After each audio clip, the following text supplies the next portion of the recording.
সুপ্রিয় অষ্টম শ্রেণীর শিক্ষার্থীরা, আজকের এই ভিডিওতে আমরা দেখব তোমাদের অষ্টম শ্রেণীর আইসিটি বই থেকে চতুর্থ অধ্যায় স্প্রেডশিটের ব্যবহার। এই অধ্যায়টি আমরা যে তোমাদের প্র্যাকটিক্যাল সহ যে অনুশীলনী সমাধান সেটি আমরা আজকের এই ভিডিওতে দেখব। চলো আমরা দেখে নেই। এই অধ্যায় শেষে তোমরা যা যা শিখবে: তথ্য ও যোগাযোগ প্রযুক্তি এবং স্প্রেডশিটের মধ্যে সম্পর্ক ব্যাখ্যা করতে পারবে, স্প্রেডশিটের সফটওয়্যার ব্যবহার ক্ষেত্রে চিহ্নিত করতে পারবে, স্প্রেডশিট সফটওয়্যার ব্যবহারের উদ্দেশ্য ব্যাখ্যা করতে পারবে, স্প্রেডশিট সফটওয়্যার ব্যবহারের কৌশল বর্ণনা করতে পারবে। আমরা দেখে নেব প্রথমেই হচ্ছে স্প্রেডশিট কি। মানবজাতি আদিকাল থেকেই মানুষকে বিভিন্ন বিষয়ে হিসাব রাখতে হতো। দেখো, আগেকার মানুষে যে হিসাব করতো অ্যাবাকাস দিয়ে। অ্যাবাকাসটি যারা কেজিতে পড়েছ, কেজি স্কুলের ছোট থেকেই যে এই অ্যাবাকাসটি এটি চেনার কথা। আর তারপর এসেছে কি ক্যালকুলেটর, আর এখন এসেছে কি কম্পিউটার। এই আধুনিক যুগে এখন আসছে যে কম্পিউটার, তার আগে ছিল ক্যালকুলেটর, ক্যালকুলেটর এখনো আছে, আর তার আগে ছিল কি অ্যাবাকাস। এই তিনটি বিষয় কি আমরা দেখি যে কখনো পাথর কখনো গাছের বাকলে বিভিন্ন প্রকার চিহ্ন দিয়ে মানুষ হিসাব রাখার চেষ্টা করত। এই চেষ্টা থেকে মানুষের আবিষ্কার করে অ্যাবাকাস এটি করে যে এখন থেকে 50 বছর আগে মানুষের কাছে যে কাগজ ছিল না, যে কাগজ কলম ছিল, হিসাব করা ও সংরক্ষণ প্রদান উপায়। প্রযুক্তিগত বিকাশে ক্যালকুলেটরের আবিষ্কার মানুষকে হিসাবের ক্ষেত্রে কিছুটা স্বস্তি দেয়, তবু জটিল ও দীর্ঘ হিসাবের সমস্যা থেকেই যায় এই ক্যালকুলেটরে। এ সকল সমস্যা সমাধানে নিরসন হয় যে কম্পিউটার আবিষ্কারের পরে যে বড় বড় হিসাবগুলো আছে, একসাথে লাখ লাখ মানুষের যে হিসাবগুলো কয়েক সেকেন্ডে করে দিতে পারে কি কম্পিউটারে। আর ক্যালকুলেটরে যে একাধিক ব্যক্তির নামে বা এগুলো যে ক্যালকুলেটরে কিছু করা যায় না, কিছু নির্দিষ্ট যে গণনা করা যায়।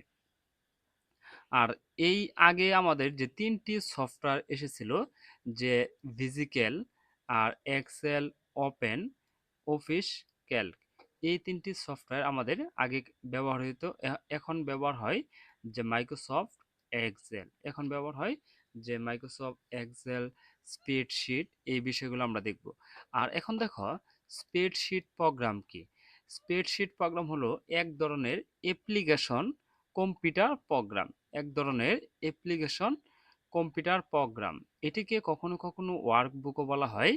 যে এখন দেখো, যে A B C D E F G H, এখানে সারিভাবে যে আছে এ বি সি ডি, আর এখানে 1 2 3, এভাবে তোমাদের 1 2 3 থেকে এভাবে হাজার হাজার তুমি নিচে লাইন সারি বানাতে পারবে। এখন তোমরা লক্ষ্য করবে যে এ বি সি গুলো হচ্ছে কি কলাম। এটি লক্ষ্য করো যে লম্বালম্বি ভাবে আছে, এটি হচ্ছে কি কলাম। আর 1 2 এটি আছে সারিবদ্ধভাবে, তাহলে এটি লিখবে কি, এটি হচ্ছে সারি। এটি হচ্ছে লম্বালম্বি হচ্ছে কলাম, আর আর 1 2 হচ্ছে কি সারি, 1 2 হচ্ছে সারি। এখন দেখো এই গড়ের মানটা কি। এ, এই গড়ের উপরে কলামের মধ্যে আছে কি এ, তো এই নিচের যতগুলো গড় যাবে সবগুলোতে কি বসবে, এ বসবে। সবগুলোতে কি বসবে, এ বসবে। আর এই সারি কত নম্বর সারি, 1 নম্বর সারি। এটা কত নম্বর সারি, 2 নম্বর সারি। এটা কত নম্বর সারি, 3 নম্বর সারি। এভাবে কি চলতেই থাকবে। তাহলে আমরা গড়ের মানগুলো জেনে নিলাম। আর এই একটি গড়কে বলা হয় কি সেল। সারি চিনলাম, কলাম চিনলাম, একটি গড়ের নাম কি সেল। তাহলে আমরা এইগুলো জানলাম। আর তারপর হচ্ছে আমরা দেখি যে একটি সফটওয়্যার মাইক্রোসফট এক্সেল কিভাবে ওপেন করতে হয় সেটি আমরা দেখব, যে প্র্যাকটিক্যাল সহ আমরা দেখি নেই। এখন দেখো যে আমাদের যে মাইক্রোসফট এক্সেল সফটওয়্যারটি আমরা কিভাবে বের করব।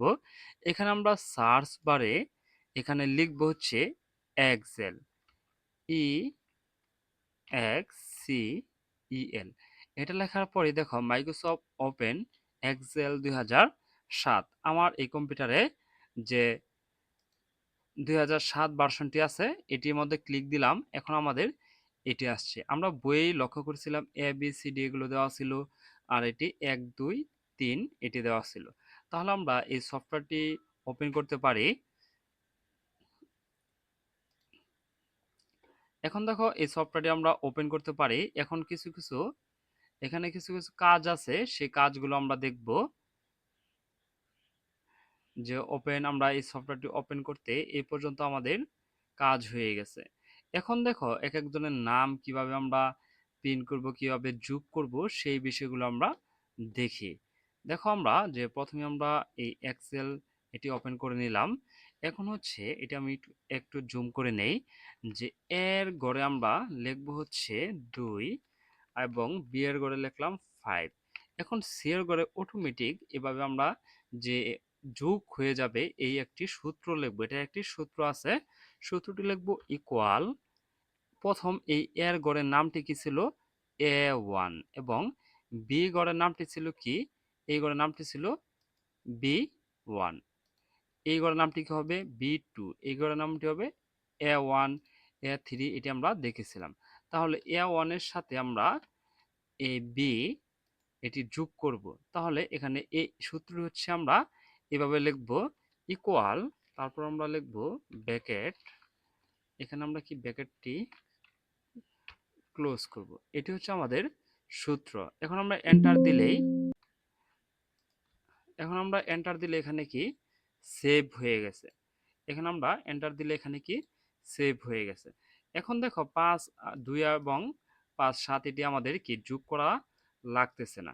এই গড়গুলো আমরা সবগুলোতে সূত্র বসায় দিলাম।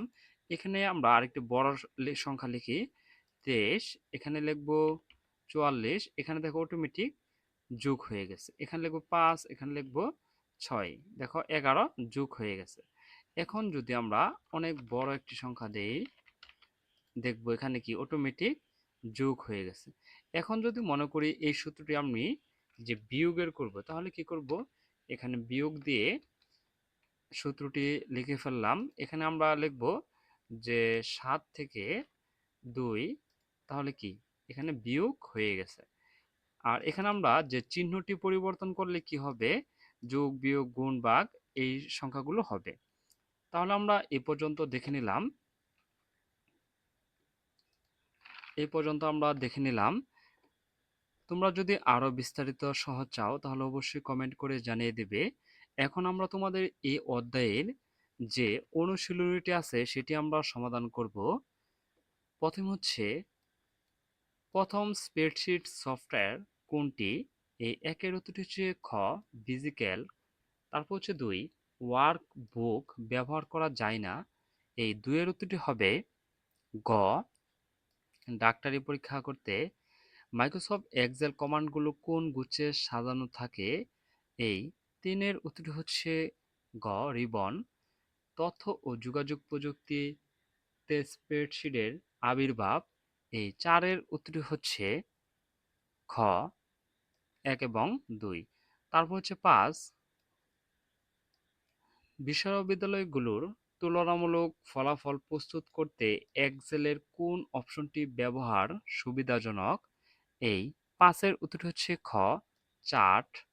তারপর হচ্ছে ৬ মাইক্রোসফট এক্সেল ব্যবহার করে বিশ্ববিদ্যালয়গুলোর। এই ৬ এর উত্তরটি হচ্ছে গহ এই সবগুলোই। তারপর আমরা দেখে নেব তোমাদের সংক্ষিপ্ত প্রশ্নের উত্তরগুলো। চলো আমরা দেখে নেই সংক্ষিপ্ত প্রশ্নের উত্তর। ১ স্প্রেডশিটে ব্যবহার ব্যাখ্যা করো। এই ১ এর উত্তরটি হচ্ছে যে স্প্রেডশিট স্প্রেডশিট হলো এমন একটি কম্পিউটার প্রোগ্রাম যার মাধ্যমে তথ্যকে সারি, রো, কলাম আকারে সাজিয়ে রাখা, হিসাব করা এবং বিশ্লেষণ করা যায়। এটি মূলত গাণিতিক হিসাব, তথ্য সংরক্ষণ, তালিকা তৈরি, বিভিন্ন রিপোর্ট তৈরিতে ব্যবহৃত হয়। স্কুল, অফিস, ব্যাংক, ব্যবসা প্রতিষ্ঠান সহ বিভিন্ন জায়গায় স্প্রেডশিটের ব্যবহার দেখা যায়। এর মাধ্যমে খুব দ্রুত যোগ, বিয়োগ, গুণ, ভাগ ইত্যাদি হিসাব নিকাশ করা যায় এবং গ্রাফ তৈরি, তথ্য সহজভাবে উপস্থাপন করা সম্ভব হয়। আমরা তোমাদের এই একের উত্তরটি দেখে নিয়েছি। এখন দেখে নিব ২ আইসিটি ক্ষেত্রে স্প্রেডশিটের কিভাবে সহায়তা করে। চলো আমরা এই ২ এর উত্তরটি দেখি। ২ এর উত্তরটি হচ্ছে যে অফিসের বিভিন্ন কাজ সহজ ও দ্রুত করা দ্রুত সম্পন্ন করতে স্প্রেডশিট গুরুত্বপূর্ণ যে ভূমিকা পালন করে। কর্মচারীদের বেতন হিসাব, উপস্থিতির তালিকা তৈরি, আয় ব্যয়ের হিসাব সংরক্ষণ, মাসিক রিপোর্ট তৈরি এবং তথ্য বিশ্লেষণে এটি ব্যবহার করা হয়। এছাড়া অফিসে গুরুত্বপূর্ণ তথ্য সুশৃঙ্খলভাবে সংরক্ষণ করা যায় এবং প্রয়োজন অনুযায়ী সহজে খুঁজে বের করা যায়। স্প্রেডশিট ব্যবহারের ফলে সময় ও শ্রম কম লাগে এবং হিসাবের ভুলও কম হয়। আমরা তোমাদের এই দুই উত্তরটি দেখে নিয়েছি।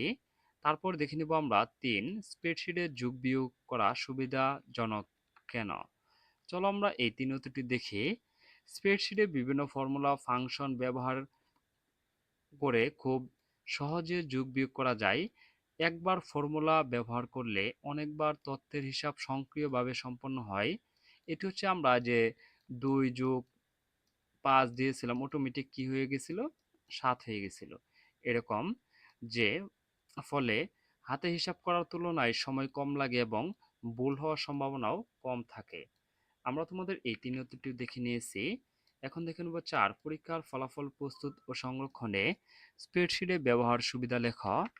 এই ৪ এর উত্তরটি হচ্ছে যে পরীক্ষার ফলাফল প্রস্তুত ও সংরক্ষণ স্প্রেডশিটের সুবিধা যে পরীক্ষা ফলাফল প্রস্তুত ও সংরক্ষণে স্প্রেডশিট ব্যবহার করলে শিক্ষার্থীদের নম্বর সহজে হিসাব করা যায়।